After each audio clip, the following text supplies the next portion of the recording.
Hola, mi nombre es Carlos Chávez. Este es el primer video de una serie de videos de la materia de mecánica vectorial en la cual estaremos abordando diferentes ejercicios. Sin embargo, para esto va a ser primordial primeramente dar una introducción a la materia. Así que comencemos primeramente abordando unos conceptos importantes como lo es la mecánica.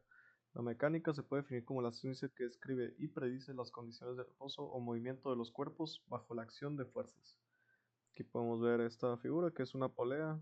De este lado tenemos una fuerza que está jalando la cuerda y al pasar por la polea se transmite un movimiento y levanta este peso. Entonces, la mecánica es de donde partimos. Sin embargo, esta se subdivide en otras categorías, como es la mecánica de cuerpos rígidos, la mecánica de cuerpos deformables y la mecánica de fluidos. En la mecánica de cuerpos rígidos nosotros tenemos el estudio de la estática y la dinámica. ¿Ok?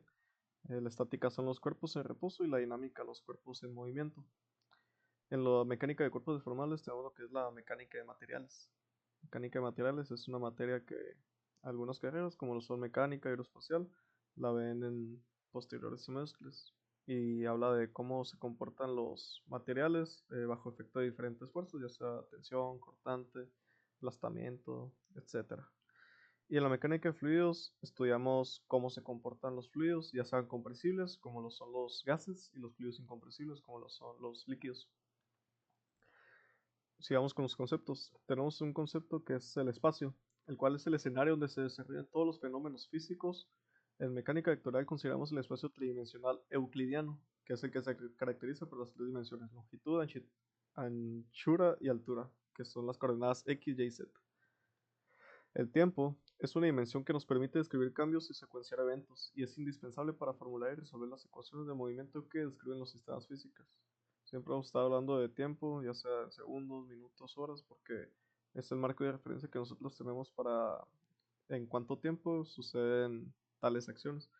Este concepto de tiempo lo usamos más en la parte de dinámica, ya que en la dinámica son los cuerpos que se están moviendo y para ello es importante entender qué tanto se mueven, por ejemplo, en cierta cantidad de tiempo. Para el estudio de la estática, pues no es muy visto que trabajemos con el tiempo, ya que los cuerpos se supone que siempre van a permanecer en reposo. La masa es una propiedad fundamental que cuantifica la cantidad de materia y la inercia de un objeto. Permite predecir cómo los objetos responderán a las fuerzas, asegurando una comprensión profunda de los fenómenos físicos y su aplicación en ingeniería y otras ciencias. O sea, la masa, como dice, es la cantidad de materia que posee un cuerpo, es la definición que hemos venido manejando pues, casi siempre. ¿Y a qué se refiere con la inercia de un objeto? Bueno, esto nos dice que a mayor masa va a tener mayor inercia el objeto, entonces vas a necesitar más fuerza para poder mover ese objeto o desplazarlo de su lugar de origen. Y la fuerza representa la acción de un cuerpo sobre otro y puede ejercerse por contacto real o a distancia. Por contacto real es pues, simplemente si nosotros queremos levantar un vaso, pues ejercemos una fuerza haciendo contacto con el vaso y hasta que superemos la fuerza que lo mantiene sujeto a la mesa. Y la fuerza que se ejerce a distancia es como por ejemplo el caso de las fuerzas gravitacionales o fuerzas magnéticas. La fuerza se caracteriza por el punto de aplicación, la magnitud y la dirección también, y es representada con un vector. Sigamos con los conceptos importantes, ahora hablemos un poco de leyes. La primera ley de Newton es muy importante y nos dice que si la fuerza resultante que actúa sobre una partícula es cero, la partícula va a permanecer en reposo si originalmente está en reposo o se va a mover con velocidad constante en línea recta si originalmente ya está en movimiento. Esta suposición se hace en el vacío, donde no tenemos fuerzas de resistencia y si nosotros tenemos un objeto que estaba quieto, pues va a permanecer quieto por todos los años de toda la vida, de toda la eternidad, a menos de que una fuerza se ejerza sobre él y haga que éste se acelere. Y de igual manera, si tenemos un objeto en el vacío que se está moviendo a una velocidad constante, este va a seguir su rumbo con esta misma velocidad constante a lo largo de toda la eternidad, a menos de que haya una fuerza que lo acelere o lo desacelere. La segunda ley de Newton nos dice que si la fuerza resultante que actúa sobre una partícula no es cero, la partícula tendrá una aceleración proporcional a la magnitud de la resultante y en la dirección de esta. Esto nos quiere decir, pues la famosa fórmula de fuerza es igual a masa por aceleración. La fuerza nos dice que va a ser igual a una masa determinada, producto directamente proporcional a la aceleración que ésta tenga. Entonces, si tenemos una masa que está siendo acelerada, vamos a tener por consecuencia una fuerza. Como por ejemplo nosotros tenemos una masa y estamos sometidos a la aceleración de la gravedad. Entonces nosotros sometemos una fuerza en dirección normal hacia abajo, hacia el centro de la Tierra. Esa es una fuerza de nuestra masa por la aceleración de la gravedad. La tercera ley de Newton nos dice que las fuerzas de acción y reacción de cuerpos en contacto tienen la misma magnitud, la misma línea de acción y sentidos opuestos. Esta también es muy conocida como toda acción corresponde a una reacción de igual magnitud pero en sentido opuesto. Quiere decir que, por ejemplo, mmm, si tú le pegas a la pared, pues ejercer una fuerza a la pared, la cual probablemente si es de concreto, pues no va a sufrir ningún daño porque su resistencia a la compresión pues, es muy elevada y pues tu mano sí va a percibir ese daño, ya que la misma fuerza que tú le aplicaste al concreto va a ser la misma fuerza en sentido opuesto que se va a regresar hacia tus huesos. Entonces es una forma muy práctica de entender esta ley. Tenemos también la ley de gravitación de Newton, que describe cómo las masas se atraen mutuamente con una fuerza proporcional al producto de sus masas e inversamente proporcional al cuadrado de la distancia entre ellas. Esta fórmula es con la que Newton nos explica cómo es que nosotros somos acelerados gravitatoriamente debido al efecto de la gravedad que parte del núcleo de la Tierra y nos permite comprender otros objetos, otros fenómenos como cómo es que se atraen dos cuerpos por simple acción gravitatoria.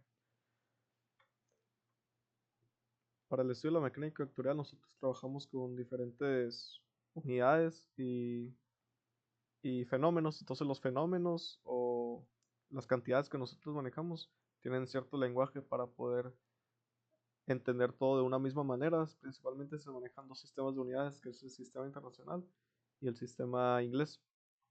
Entonces aquí tenemos algunas unidades del sistema internacional que se usan en el área de la mecánica.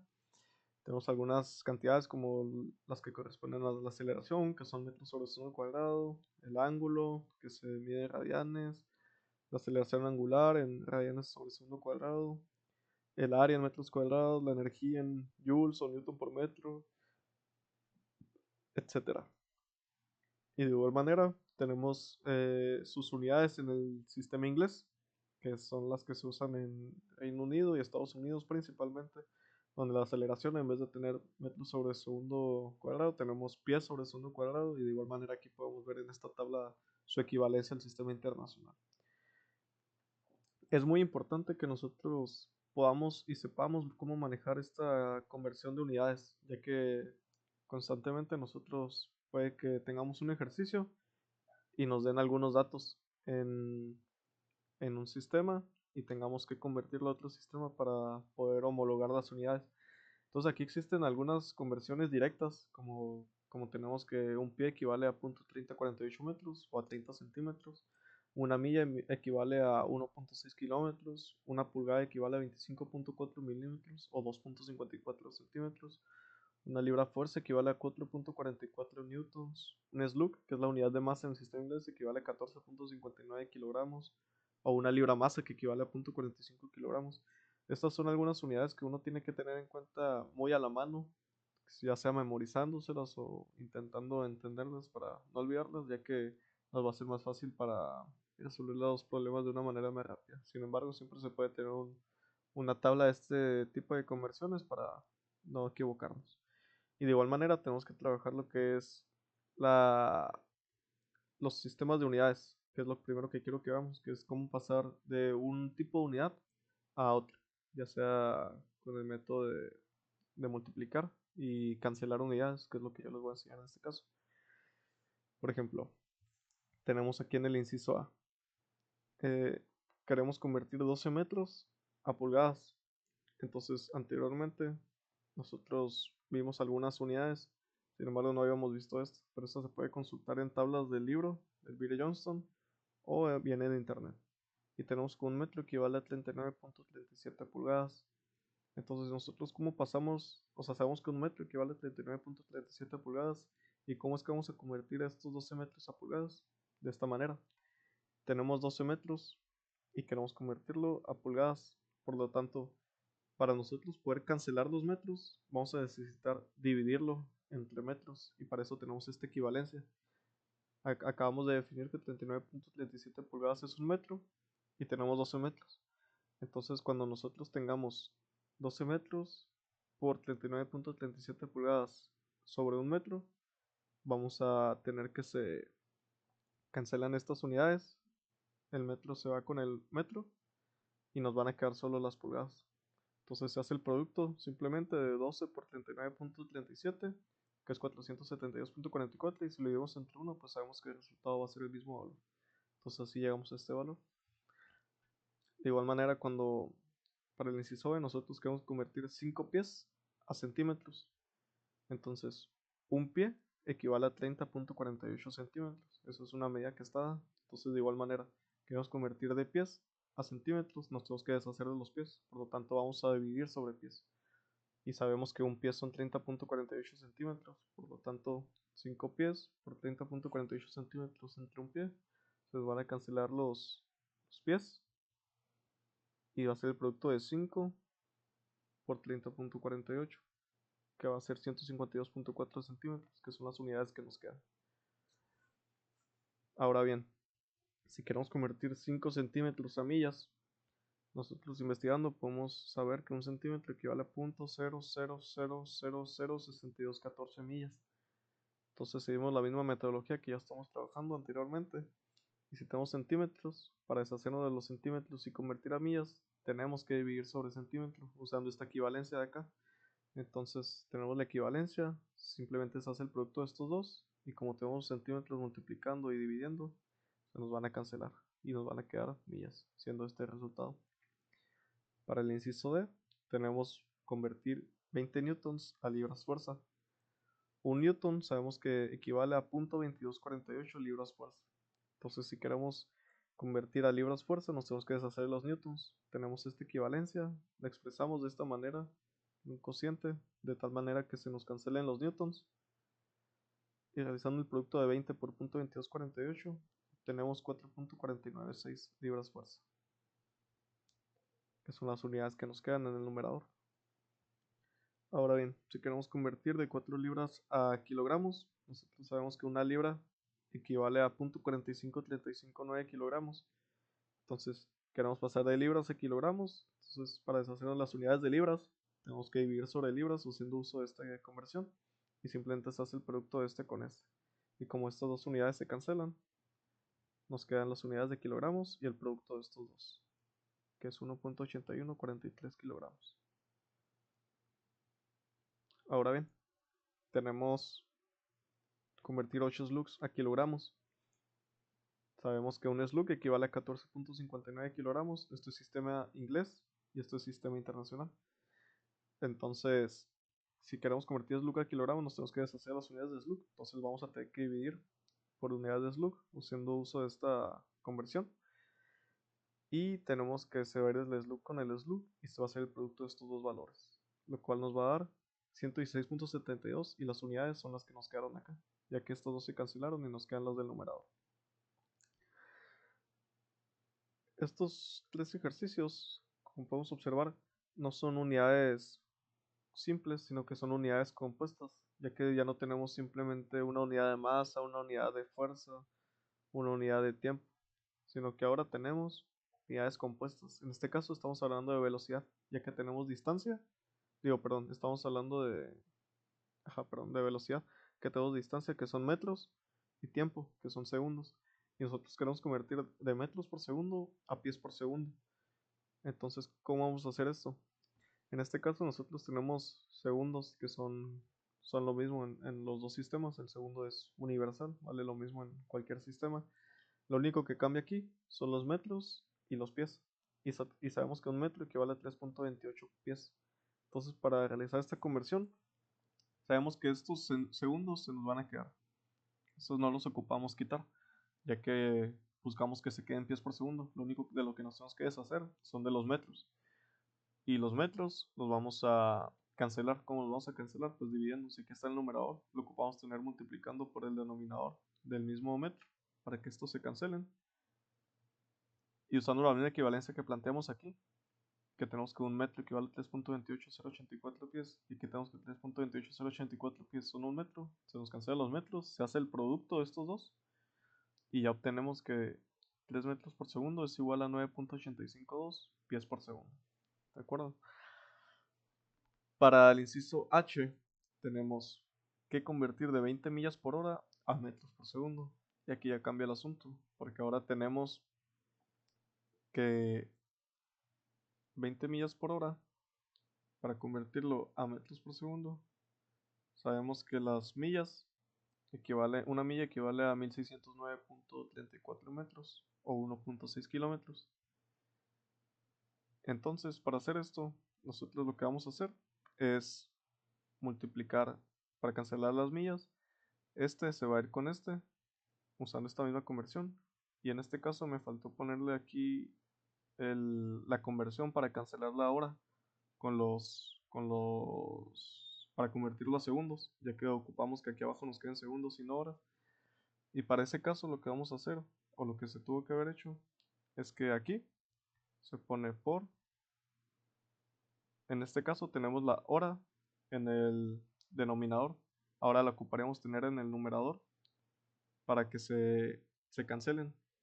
Y una hora en segundos equivale a 3600 segundos.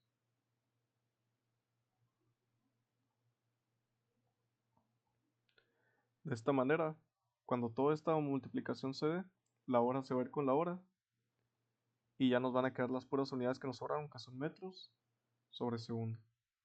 Entonces 20 por 1609 sobre 3600 nos va a dar un total de 8.9408 metros sobre segundo. De esta manera se cancelan las unidades.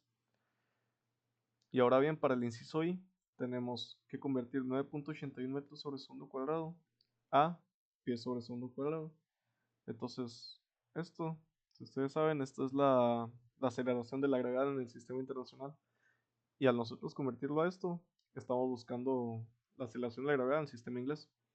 Como vemos, el denominador es el mismo segundo cuadrado. Entonces, lo único que vamos a tener que cambiar es el numerador, que es convertir de metros a pies. Entonces, un metro equivale a 3.28084 pies. Y para realizar la conversión, pues simplemente tenemos 9.81 metros sobre un cuadrado. Como esto está en el numerador, ocupamos multiplicarlo por la misma unidad, pero en el denominador, para que se cancelen de esta manera.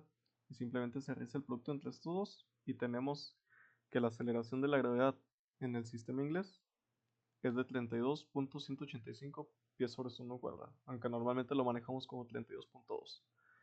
Y finalmente en el inciso J tenemos 13.5 horas, convertirlas a segundos. Sabemos que una hora equivale a 3600 segundos, entonces simplemente como tenemos aquí la hora en el numerador, digo el numerador porque si lo vemos esto como una fracción, aquí tendremos un 1. Entonces está en el numerador la hora. Entonces para cancelar esta unidad y convertir a segundos, tenemos que hacer uso de la conversión, multiplicando por la misma unidad en el denominador. De esta manera, cuando se multipliquen, este se va a cancelar con este y va a ser el producto de estos dos. Entonces 13.5 por 3600 nos da un total de 48.600 segundos. Entonces 13.5 horas equivalen a 48.600 segundos exactamente. Y eso es todo por el video de hoy. Gracias.